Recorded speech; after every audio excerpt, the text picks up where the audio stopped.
नमस्ते दोस्तों, राधे राधे। रोआ सभी के बहुत बहुत स्वागत बा हमनी के चैनल पर।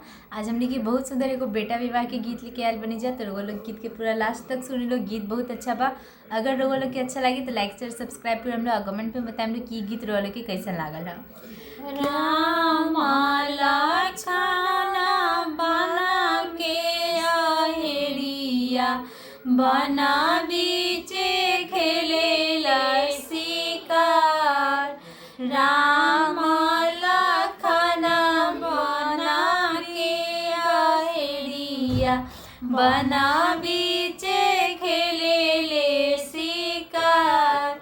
बना बीचे खेले शिकार। खेलता खेलता राम के लगले पियसैया। खेलता खेलता राम के लगले माधुरी पियसिया। चला नाया छुमाना जाई बना बनिया पियास।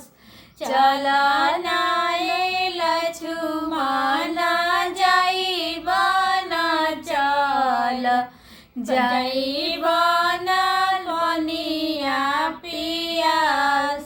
चला नाय राजकुमार जाई बना चल जाई बना चलनाए राजकुमार जाई बना चल जाई बना एक बूंद पानी। एही नगरिया में धर्मी के कर जावा। एही नगरिया में धर्मी कर जावा। एही